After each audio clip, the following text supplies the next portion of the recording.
नमस्कार मित्रांनो, स्वागत आहे तुमचं आयुर्वेदा मराठीमध्ये। आज आपण पदार्थ विज्ञानचे इम्पॉर्टंट टॉपिक्स पाहणार आहोत। आता हे जे काही इम्पॉर्टंट टॉपिक्स आहेत हे केलेच पाहिजे, हे मस्ट आहे, परीक्षेसाठी हे झालेच पाहिजे आपल्याकडून। आणि मी हे इम्पॉर्टंट टॉपिक्स का सांगत आहे तर आज बघायला गेलं तर 50 ते 55 दिवस युनिव्हर्सिटीसाठी राहिलेले आहेत आणि त्यामध्ये तुम्हाला पूर्ण सिलेबस वाचता येणार नाही, तर त्यामुळे मी सिलेबस मधले हे जे पॉइंट्स आहेत हे तुम्ही झालेच पाहिजे तुमच्याकडून, हे पॉइंट्स मी आज तुम्हाला सांगणार आहे। तर बघूया पेपर 1 मधला पहिला आपला चॅप्टर आहे आयुर्वेद निरूपण। बरोबर, हे आयुर्वेद निरूपण मधून आपल्याला 2 MCQ प्लस 1 ACQ आपल्याला पाहायला भेटणार आहे, किंवा यामधून LQ सुद्धा टाकू शकतात ते सिद्धांत वरती। आता यामध्ये फक्त आपल्याला 3च टॉपिक करायचे आहेत, 3च करायचे आहेत, परफेक्ट करायचे आहेत।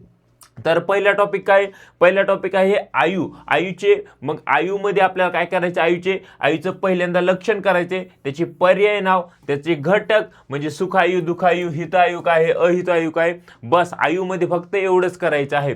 कारण की खूप वेळा आयुवरती प्रश्न विचारला गेला आहे, तर आयुचे लक्षण, त्याचे पर्याय आणि त्याचे घटक इम्पॉर्टंट आहेत, आलं लक्षात। त्यानंतर दुसरा महत्त्वाचा टॉपिक आहे तो म्हणजे आयुर्वेद। आता आयुर्वेदाचं लक्षण आयुष्यवेद आयुर्वेद सगळ्यांना माहिती आहे, त्यानंतर त्याचं स्वरूप आहे, त्यानंतर त्याचं प्रयोजन आहे, तर हे करायचं आहे आपल्याला। त्यानंतर सिद्धांत खूप जास्त इम्पॉर्टंट आहे। सिद्धांतवरती आयदर तुम्हाला ACQ येऊ शकतो की सिद्धांताचं लक्षण सांगून त्याचे 4 प्रकार लिहा, किंवा मग LQ सुद्धा येऊ शकतो की सिद्धांताचं लक्षण, त्याचं प्रकार म्हणजे वर्गीकरण आणि एखादा लोकपुरुष साम्य सिद्धांतासारखा सिद्धांत विचारला जाऊ शकतो। तर आयुर्वेद निरूपण मध्ये फक्त 3 टॉपिक करायचे आहेत, एक म्हणजे आयु, त्यानंतर आयुर्वेद आणि सिद्धांत, आलं लक्षात। तर हे जे 3 टॉपिक केले म्हणजे तुमचा आयुर्वेद निरूपण चॅप्टर झाला। त्यानंतर आपण दुसऱ्या चॅप्टरवरती येऊयात, तो म्हणजे पदार्थ आणि दर्शन निरूपण। आता हे पदार्थ आणि दर्शन निरूपण मध्ये आपल्याला काय वाचायचं, पहिले पदार्थ मध्ये काय वाचायचं बघूया। यामधून 3 MCQ येणार आहेत, 1 ACQ आणि 1 LQ येणार आहे।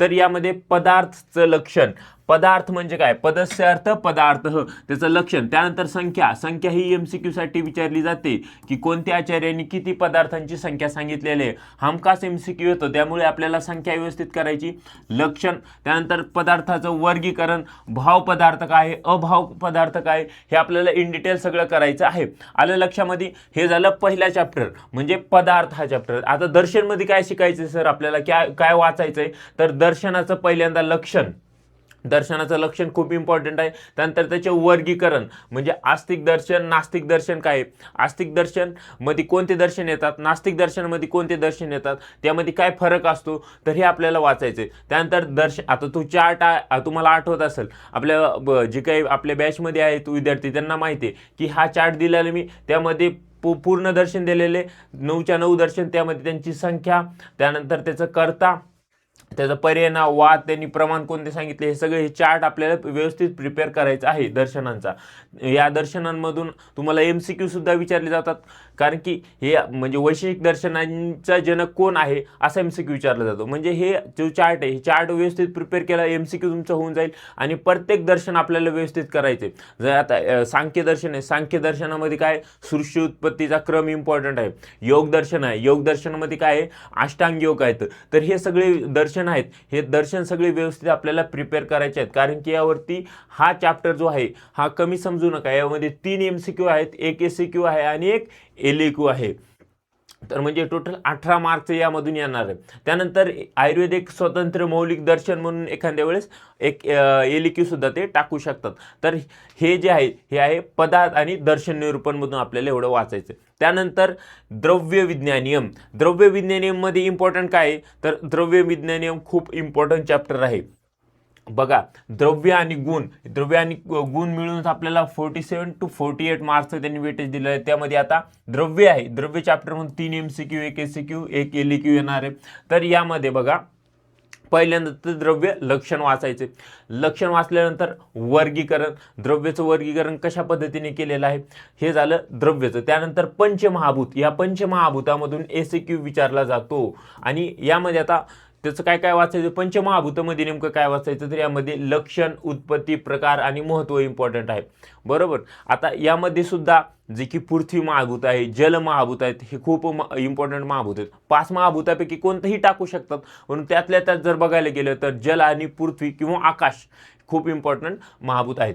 त्यानंतर आत्माचं लक्षण खूप वेळा विचारलं गेलेलं आहे. त्यानंतर दिशा, काल यांचं लक्षण, प्रकार आणि गुण, वर्गीकरण, महत्व या सगळ्यांचं करायचे. दिशा, काल, आत्मा. त्यानंतर पुरुष. आता पुरुषचं काय करायचं, पुरुषमध्ये अतिवाहिक पुरुष काय आहे, सूक्ष्म राशी पुरुष काय आहे, चिकित्सा पुरुष काय आहे, हे एक वेळ वाचून घ्या. त्यानंतर मन. आता मन तर खूप एक्झामिनरचा फेवरेट टॉपिक आहे. मनाविषयी ते टाकतातच. मनाचं लक्षण विचारलं जाऊ शकतं, मनाचे गुण विचारले जाऊ शकतात, मनाचं कार्य विचारलं जाऊ शकतं. तर हे इम्पॉर्टंट आहे. त्यानंतर द्रव्य. आता हे जे काही द्रव्य आयुर्वेदाचं म्हणजे या द्रव्याचं आयुर्वेदामध्ये काय महत्त्व आहे किंवा त्याचा काय व्यावहारिक उपयोग आहे हे सुद्धा विचारलं जातं. हे सुद्धा खूप इम्पॉर्टंट आहे. आणि लास्टला तमद्रव्य खंडन. हे एक वेळ नुसतं रीड करून घ्या की तमद्रव्याचं खंडन कोणी केलेलं आहे. तर एवढं सगळं आपल्याला या द्रव्य विज्ञानिम या चॅप्टरमधून वाचायचं आहे किंवा हे सगळं इम्पॉर्टंट आहे, हे मस्ट आहे, करायचंच आहे. आलं लक्षात. तर हे होतं द्रव्य विज्ञानम. नेक्स्ट चॅप्टर घेऊ आपण गुण विज्ञानिम. या गुण चॅप्टरमधून बघा, यामधून सुद्धा 3 MCQ, 1 SCQ, 1 LAQ येणार आहे. तर लक्षण. आता याचं गुणांचं लक्षण आपल्याला करायचं आहे पहिल्यांदा. त्यानंतर गुणांची संख्या खूप इम्पॉर्टंट आहे, MCQ साठी विचारली जाते. आणि मुलं काय करतात, कन्फ्यूज होतात की आध्यात्मिक गुण कोणते, आदिभौतिक गुण कोणते, विशेष गुण कोणते. तर हे आपल्याला त्याचं पर्याय नाव सुद्धा वाचायचं आहे. आलं लक्षात. तर यामध्ये लक्षण, त्याची संख्या आणि त्याचं वर्गीकरण कशा पद्धतीने केलं आहे. टोटल किती गुण आहेत, 41 गुण आहेत. तर बघा आता सार्थ गुण खूप वेळा विचारले गेलेलं आहे, फेवरेट आहे. त्यानंतर गुरुआदिगुण. आता हे गुरुआदिगुणचं काय आहे, तर हे MCQ साठी मोस्टली विचारले जातात की त्याचा श्लोक जो आहे तर हा श्लोक विचारला जातो किंवा मग एखाद्या वेळेस ते हे LAQ मध्ये टाकू शकतात. पण मोस्ट प्रोबेबली सार्थगुण, परादिगुण हे जे 2 टॉपिक आहेत, सार्थगुण आणि परादिगुण, खूप इम्पॉर्टंट आहेत, LAQ साठी विचारलं जातं. त्यानंतर आध्यात्मिक गुण कोणते, तर हे आपले सुख, दुःख, इच्छा, द्वेष, प्रयत्न, बुद्धी, हे येतं आध्यात्मिक गुण. त्यानंतर गुण प्राधान्य म्हणजे इम्पॉर्टन्स ऑफ गुणांना का महत्त्व दिलेलं आहे, तर हे आपल्याला वाचायचं. त्यानंतर यांचं आयुर्वेदात महत्त्व आणि व्यावहारिक उपयुक्तता. या परादिगुणाची व्यावहारिक उपयुक्तता विचारली जाते. परादिगुण खूप इम्पॉर्टंट आहेत. तर आलं लक्षामध्ये. हे एवढं गुण विज्ञानिम या चॅप्टरमधून वाचायचे. त्यानंतर कर्म. आता हे कर्म चॅप्टर खूप छोटा चॅप्टर आहे. यामध्ये 2 MCQ, 1 SCQ आणि LAQ विचारला जाऊ शकतो. तर यामध्ये काय वाचायचं आपल्याला, तर यामध्ये लक्षण आणि त्याचं वर्गीकरण. आता हे दर्शनानुसार वेगवेगळं दर्शन कारणाने सांगितले, आयुर्वेदानुसार काय सांगितले, चरकाचार्यानुसार काय सांगितले. तर हे सगळं आपल्याला त्याचं वर्गीकरण म्हणजे त्याचे प्रकार बघायचे, चरकानुसार, तर्कसंग्रहानुसार, प्रशस्तवादानुसार आणि त्याचं आयुर्वेदामध्ये महत्त्व. फक्त 3 टॉपिक आहेत यामध्ये, तेवढं वाचायचे, तुमचं कर्मविज्ञान कंप्लीट होऊन जातो. त्यानंतर सामान्य आणि विशेष हे 2 चॅप्टर मिळून तुम्हाला एक LAQ येणार आहे. यामधून 2 MCQ येणार आहेत आणि 1 SCQ येणार आहे. तर बघा याचं सामान्य विज्ञानमध्ये त्याचं लक्षण सेम, विशेषचं सुद्धा लक्षण. त्यानंतर आता ह्याचं लक्षण वेगवेगळ्या दर्शनकारांनी सांगितलेलं आहे, वेगवेगळे श्लोक सांगितले, ते आपल्याला रीड करायचे. दर्शनकारानुसार आणि आयुर्वेदानुसार सेम, दर्शनकारानुसार आयुर्वेदानुसार. याचे प्रकार सुद्धा वेगळे सांगितलेले आहेत. तर हे प्रकार सुद्धा एकदा वाचून घ्या. लक्षण, प्रकार आणि त्याची व्यावहारिक उपयुक्तता. लक्षण, प्रकार आणि व्यावहारिक उपयुक्तता, बस सिंपल. या दोन्ही चॅप्टर आहेत, हे दोन्ही चॅप्टर एकदम सिंपल आहेत. एकदा सामान्य समजलं लगेच तुम्हाला विशेष समजून जाईल. त्यामुळे हे जेव्हा रीड करतात तेव्हा तुम्ही दोन्ही एका बाजूला एक ठेवून रीड करा, म्हणजे दोन्हीचा डिफरन्स तुम्हाला लगेच लक्षात येईल आणि ते तुम्हाला अभ्यास करताना एकदम सिंपल वेमध्ये तुमचा होऊन जाईल. त्यानंतर आता समवाय विज्ञानियम आहे. समवायमध्ये काय विचारलं जातं, तर यामधून एक MCQ आणि SCQ. तर यामध्ये फिक्स SCQ आहे. फिक्स SCQ म्हणजे तुम्हाला त्याचं लक्षण आणि त्याचं आयुर्वेदात महत्त्व विचारलं जाऊ शकतं किंवा आयुष सिद्धवृत्ती काय हे लिहा असं तुम्हाला प्रश्न येऊ शकतो. तर समवायमध्ये आपल्याला ते वाचायचे. त्यानंतर अभावमध्ये बघा लक्षण, प्रकार आणि आयुर्वेदात महत्त्व, बस खतम. समवाय आणि अभाव हे छोटे चॅप्टर येतं, यांना इग्नोर करू नका. खूप छोटे आहेत आणि हक्काचे मार्क देऊन जाणार आहेत, कारण की यावरती फिक्स एसीक्यू येणार आहे. आबावरती एक एसीक्यू, समवायावरती एक एसीक्यू आणि फक्त 3 यामध्ये टॉपिक करायचे. त्याचं लक्षण वाचायचे, त्याचं आयुर्वेदात महत्त्व आणि आईच सिद्ध वृत्ती म्हणजे काय एकदा वाचून घ्या. त्यानंतर आबावमध्ये सुद्धा त्याचं लक्षण आबावचं, त्यानंतर आबावचे प्रकार कोणते येतं आणि आयुर्वेदामध्ये त्याचं महत्त्व. हे झालं सगळं पेपर 1 मध्ये. आता हे जे काही इम्पॉर्टंट टॉपिक सांगितले आहेत तर या टॉपिकमधून बऱ्यापैकी 90 to 95% यामधूनच पेपर येणार आहे. मी असं सांगू शकत नाही की 100% यामधूनच पेपर येईल, परंतु 90 ते 95% यामधून पेपर येणार आहे. आता हे झालं पेपर 1 बद्दल. पेपर 2 बद्दल आपण बोलूया.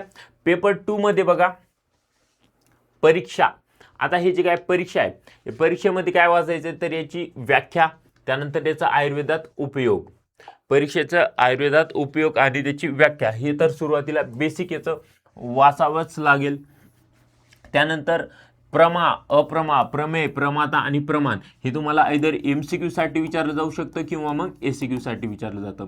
खूप वेळा विचारलं गेलं आहे आणि विचारलं जाऊ शकतं, त्यामुळे प्रमा, अप्रमा, प्रमेय, प्रमाता खूप इम्पॉर्टंट आहे, करायचंच आहे आणि चतुर्विध परीक्षा करायचं आहे. खतम परीक्षा हा या 3 टॉपिकमध्ये खतम होणारा विषय आहे, खतम होणारा चॅप्टर आहे. यामध्ये 3 MCQ येणार आहेत बघा, एक ACQ येणार आहे आणि LQ ते टाकू शकतात. LQ आप्तोपदेश आणि परीक्षा मिळून आहे, दोन्हीपैकी एक चॅप्टरवरती टाकणार आहेत, परंतु मोस्टली ते काय करतात आप्तोपदेशमधून LQ टाकतात. आता हे आप्तोपदेश प्रमाणे, आप्तोपदेशमध्ये काय वाचायचं आहे, आप्तोपदेशाचं लक्षण काय आहे, आप्त म्हणजे काय, त्यानंतर शब्द, शब्दाचं लक्षण खूप इम्पॉर्टंट आहे, ACQला विचारलं जातं किंवा LQ सुद्धा विचारलं जातं याच्यावरती. शब्दाचं लक्षण, त्याचे प्रकार, त्यानंतर शब्दार्थबोधक वृत्ती किंवा शब्दवृत्ती म्हणतो, यावरती सुद्धा ACQ विचारलं जाऊ शकतो. त्यानंतर वाक्यार्थ ज्ञान हेतू, वाक्यार्थ ज्ञान हेतू खूप इम्पॉर्टंट आहे, शब्दवृत्ती इम्पॉर्टंट आहे, शब्द इम्पॉर्टंट आहे आणि त्याचा आयुर्वेदामध्ये महत्त्व आणि उपयुक्ता खूप जास्त इम्पॉर्टंट आहे. यावरती फिक्स तुम्हाला क्वेश्चन पाहायला भेटणार आहे, लक्षात ठेवा, नोट डाऊन करून घ्या आत्ताच, पुन्हा म्हणसाल तुम्ही मला सांगितलं नाही. तर हे झालं आप्तोपदेश प्रमाणामध्ये. त्यानंतर मोस्ट इम्पॉर्टंट पुढचा चॅप्टर जो आहे तो आहे प्रत्यक्ष प्रमाण. या प्रत्यक्ष प्रमाणामध्ये बघा, यामध्ये त्याचं लक्षण, प्रत्यक्षाचं लक्षण, त्यानंतर त्याचं प्रकार, सविकल्पक, निर्विकल्पक हे त्याचे प्रकार सांगितले, ते इन डिटेल करायचे आहेत आपल्याला. त्याचं बेसिक इंट्रोडक्शन म्हणजे व्याख्या म्हणजे त्याचं लक्षण, त्यानंतर सन्निकर्ष, व्याख्या आणि भेद हे तुम्हाला ACQ साठी विचारलं जाऊ शकतं, सन्निकर्षाची व्याख्या आणि भेद. त्यानंतर इंद्रिय, आता इंद्रियामध्ये कर्मेंद्रिय कोणते, ज्ञानेंद्रिय कोणते, त्याची व्याख्या काय, इंद्रिय कशाला मानायचं, त्यानंतर त्याचं वर्गीकरण आणि इंद्रिय पंचक हे विचारलं जाऊ शकतं. त्यानंतर त्रयोदशकरण, त्रयोदशकरणमध्ये तुम्हाला MCQ किंवा ACQ साठी विचारलं जाऊ शकतं. त्यानंतर प्रत्यक्ष बाधक भाव हे सुद्धा तुम्हाला LQ साठी विचारलं जाऊ शकतं आणि त्याचं आयुर्वेदामध्ये महत्त्व आणि उपयुक्ता हे तुम्हाला करायचं आहे. हे सगळ्यात इम्पॉर्टंट आहे. तर प्रत्यक्ष प्रमाणामध्ये त्याचं लक्षण, प्रकार, सन्निकर्षाची व्याख्या, इंद्रिय, त्यानंतर त्रयोदशकरण, प्रत्यक्ष बाधक भाव आणि त्याचं आयुर्वेदामध्ये महत्त्व खतम आहे या ठिकाणी प्रत्यक्ष प्रमाण. त्यानंतर अनुमान प्रमाण. या अनुमान प्रमाणामध्ये बघा, अनुमानाचं लक्षण, आणि अनुमानाचं लक्षण खूप इम्पॉर्टंट आहे. आणि त्यानंतर हे जे काय सांगितलेत, अनुमिती म्हणजे काय, परामर्श म्हणजे काय, व्याप्ती, हेतू, साध्य, पक्ष आणि दृष्टांत हे बेसिक तुम्हाला समजलं पाहिजे. हे काय ते बेसिक टर्म्स आहेत. ह्या टर्म्सचं तुम्हाला अर्थ जरी लिहिता आलं तरी ते खुश होणार आहेत, कारण की हे जर समजलं तर पुढचं तुम्हाला हे समजतंय. म्हणजे अनुमान म्हणजे काय, त्यानंतर त्यामध्ये हेतू काय आहे, अनुमानाचे प्रकार काय आहेत, हे व्याप्ती काय आहे, हे तुम्हाला कशावरून समजतंय तर हे समजतं तुम्हाला अनुमिती, परामर्श, व्याप्ती, हेतू, साध्य याच्यावरून समजतं. हे काय येतं, हे आहे बेसिक. त्यामुळे हे तुम्हाला पहिल्यांदा करायचंय. आणि अनुमान जेव्हा चॅप्टर करसाल तुम्ही तर तेव्हा पहिल्यांदा हेच टॉपिक करा, कारण की हे समजले तर पुढचं समजू शकते. त्यामुळे हे सगळं करायचंय. त्यानंतर अनुमानाचे प्रकार. आता अनुमानाचे प्रकार जेव्हा करसाल तेव्हा चर्काचार्यानुसार आणि न्यायदर्शनकारानुसार दोन्हीनुसार करायचे आपल्याला. त्यानंतर व्याप्ती आणि हेतू हे जे 2 टॉपिक आहेत तर याचे काय काय करायचे आपल्याला, व्याप्तीचे प्रकार, हेतूचे प्रकार, व्याप्तीचं लक्षण, हेतूचं लक्षण आणि तर्क, त्यानंतर तर्क आणि आयुर्वेदामध्ये उपयुक्त आणि त्याचं महत्त्व. बस या ठिकाणी अनुमान प्रमाण हा चॅप्टर संपतो. म्हणजे यामध्ये हे इम्पॉर्टंट आहे. काय काय इम्पॉर्टंट आहे तर पहिल्यांदा त्याचे की टर्म्स, लक्षण त्याचं, त्यानंतर त्याचे प्रकार आणि व्याप्ती आणि हेतूचे प्रकार, त्याचं लक्षण, बस एवढंच इम्पॉर्टंट आहे. म्हणजे यामध्येच आता हेतुआभास दिलेलं आहे, पुढं अहेतुक दिलेलं आहे, अहेतूची परत टाईप्स दिलेले आहेत, हेतुआभासाचे टाईप्स दिले आहेत, ते करायचं आहे आपल्याला. त्यानंतर आता नेक्स्ट आहे युक्तिप्रमाण. युक्तिप्रमाण, आता हे युक्तिप्रमाण आहे. युक्तीचं पहिल्यांदा तर लक्षण करायचंय, त्याची वैशिष्ट्ये काय आहे, ते युक्तीची वैशिष्ट्ये काय आहेत, त्याचं उदाहरण. म्हणजे तुम्हाला असा क्वेश्चन येऊ शकतो की युक्तीचं लक्षण सांगून उदाहरणासह त्याचं आयुर्वेदात महत्त्व लिहा, असं SQ साठी येऊ शकतो, किंवा मग नुसतं लक्षण आणि त्याचं उदाहरण विचारलं जाऊ शकतं. तर हे युक्तीमध्ये लक्षण, त्याचं वैशिष्ट्य, उदाहरण.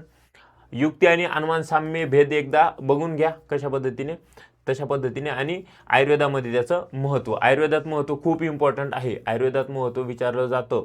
त्यानंतर उपमान प्रमाण, हे उपमान प्रमाणाचं सुद्धा सेम, त्याचं लक्षण, त्याचं उदाहरण, त्याचे प्रकार आणि आयुर्वेदामध्ये त्याचा उपयोग. म्हणजे जसं की शरीरामध्ये काय उपयोग केला जातो उपमान प्रमाणाचा, निदानामध्ये, चिकित्सेमध्ये काय उपयोग केला जातो, खूप इम्पॉर्टंट आहे. हे जे काही युक्ती आहे आणि उपमान आहे याचा आयुर्वेदामध्ये उपयोग जो आहे, हे आयुर्वेदात उपयोग खूप इम्पॉर्टंट आहे. त्यानंतर कार्यकारण सिद्धांत, लास्टचा जो चॅप्टर आहे, आपल्याला पेपर 2 मध्ये फक्त 7 चॅप्टर आहेत, त्यामध्ये लास्टचा चॅप्टर आहे 7वा कार्यकारण सिद्धांत. यामध्ये बघा काय वाचायचंय, कार्य आणि कारण, कार्याचं लक्षण, कारणाचं लक्षण आणि कारणाचे प्रकार आपल्याला एकदा वाचायचे. त्यानंतर दशविध परीक्षेभाव काय एकदा वाचून घ्या, आणि याचं आयुर्वेदामध्ये महत्त्व, कार्य आणि कारणाचं आयुर्वेदामध्ये महत्त्व. बस. त्यानंतर पूर्ण वाद दिलेले आहेत तुम्हाला. आता हे वाद कोणते कोणते येतं बघा, सत्कार्यवाद, आता खूप वाद दिलेले आहेत यामध्ये. परिणामवाद दिलेला आहे, विवर्तवाद दिलेला आहे, असत्कार्यवाद, आरंभवाद, परमाणुवाद, क्षणभंगुरवाद, पिलुपाकवाद, पिठरपाकवाद, अनिकांतवाद, स्वभाववाद आणि स्वभावपरमवाद. परंतु याच्यात इम्पॉर्टंट वाद जे कोणते येतं तर तो आहे सत्कार्यवाद, असत्कार्यवाद, परिणामवाद, आरंभवाद आणि विवर्तवाद, आणि एखाद्या वेळेस परमाणुवाद विचारला जाऊ शकतो. विचारले तर हे बी जाऊ शकतात ऑड क्वेश्चन आला तर, परंतु मोस्ट प्रोबेबल जे चान्सेस आहेत सत्कार्यवाद, असत्कार्यवाद विचारायचे, किंवा आरंभवाद, किंवा मग परिणामवाद, विवर्तवाद. तर हे जे आहेत हे खूप इम्पॉर्टंट आहेत वाद, हे तर करायचेच आहे तुम्हाला बाकीचे, परंतु यांना आपली प्रायोरिटी असली पाहिजे, हे अगोदर आपल्याला करायचे आहेत. आलं लक्षात? तर हे होतं कार्यकारण सिद्धांतबद्दल. आणि पेपर 1 आणि पेपर 2, आता यामध्ये मी तुम्हाला हे इम्पॉर्टंट टॉपिक्स का सांगितलेत, कारण की एक 50 दिवस राहिले असतील, 50-55 युनिव्हर्सिटीसाठी, तर त्यामध्ये तुमचे हे टॉपिक्स कव्हर व्हावेत यासाठी मी तुम्हाला हे इम्पॉर्टंट टॉपिक दिलेले आहेत. आता हे कसे कव्हर करायचेत, एक मी रोड मॅप बनवत आहे, 40 दिवसांचा रोड मॅप बनवत आहे. हे 40 दिवसामध्ये तुमचं पदार्थ विज्ञानचा पेपर 1 आणि पेपर 2 कंप्लीट होऊन जाईल, जर तुम्ही डेली फॉलो केलं तर. डेली तुम्हाला कशा पद्धतीने कोणते टॉपिक्स करायचेत हे पूर्ण लिस्ट मी बनवून देणार आहे. त्याचा सुद्धा व्हिडिओ जर पाहिजे असेल तुम्हाला तर खाली कमेंट करा. आणि लास्टपर्यंत पाहिल्याबद्दल थँक्यू सो मच.